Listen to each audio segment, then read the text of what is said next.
Bonjour et bienvenue dans votre journal. À la une cette semaine, le vice-président américain J.D. Vance a mis en garde contre le développement d'intelligence artificielle contrôlée par des régimes autoritaires comme la Chine, arguant que quitte à ce que ce soit géré par une autocratie, autant que ce soit la sienne. Allemagne, suite à la polémique, la leader de l'AfD Alice Weidel prétend que son Heil Hitler en début de meeting suivi d'un salut nazi était simplement une référence comique au film Docteur Folamour suivi d'un spasme incontrôlé. Nous sommes le jour de la Saint-Valentin, l'occasion pour les amoureux de la France entière de déclarer leur flamme à la personne qu'ils aiment. Je t'aime, mais ça doit rester un secret. Ah bah c'est fou, ça tombe bien moi aussi. La polémique de la semaine, c'est bien sûr les accusations qui visent François Bayrou après que Mediapart a révélé que le Premier ministre aurait couvert un établissement où avaient lieu des crimes pédophiles alors qu'il y scolarisait sa propre progéniture.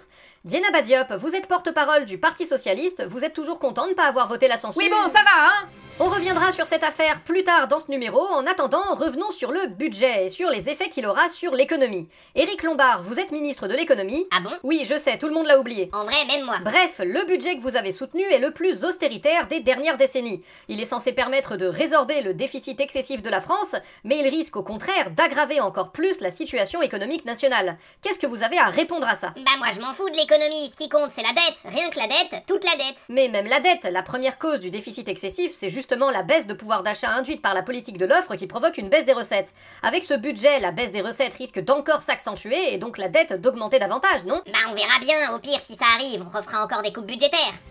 Bande de Gaza, le président américain Donald Trump a envoyé un ultimatum au Hamas en les sommant de libérer tous les otages restants, sans quoi il soutiendrait une rupture du cessez-le-feu avec Israël. Alors en gros, la situation, c'est qu'Israël veut la libération des otages, mais que Benjamin Netanyahou doit aussi apparaître dans une posture de gagnant pour pouvoir revenir devant son électorat avec un bilan qu'il puisse défendre. Accessoirement, il doit manœuvrer la situation pour faire oublier son propre procès pour corruption, et de l'autre côté, le Hamas essaye de montrer aux Palestiniens qu'il est toujours en place et contrôle toujours la bande de Gaza, afin de s'imposer comme un partenaire obligatoire dans les négociations qui vont suivre sur l'éventuelle création d'un État palestinien soutenu par la communauté internationale, notamment face à l'autorité palestinienne qui... Oh j'en ai marre, c'est trop compliqué, butez-les tous, ça ira plus vite.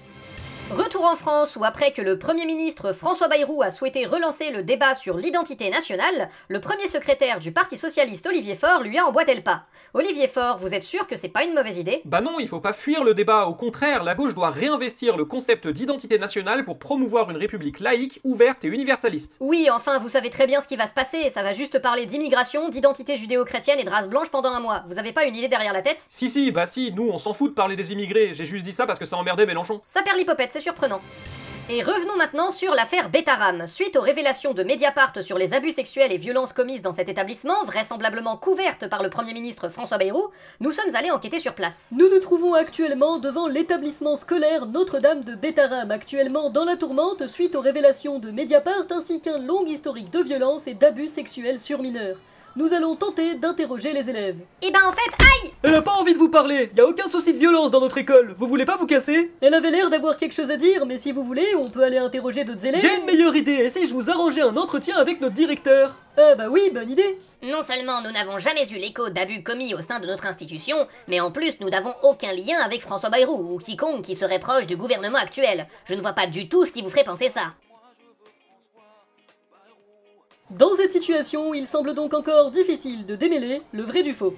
Pour notre entretien du jour, nous nous retrouvons avec le président du groupe Les Républicains à l'Assemblée nationale, Laurent Wauquiez. Laurent Wauquiez, bonjour. Bonjour. Laurent Wauquiez, vous vous retrouvez finalement contesté dans votre volonté de prendre le contrôle de votre parti, puisque le ministre de l'Intérieur, Bruno Retailleau, a décidé d'en briguer la tête contre vous. Oui, c'est complètement incompréhensible. On s'était mis d'accord pour que ce soit moi, c'est un vrai coup de couteau dans le dos. Quels étaient les termes de cet accord déjà? Bah c'était facile, lui il peut entrer au gouvernement et moi je prends la tête du parti et je me prépare pour la prochaine présidentielle.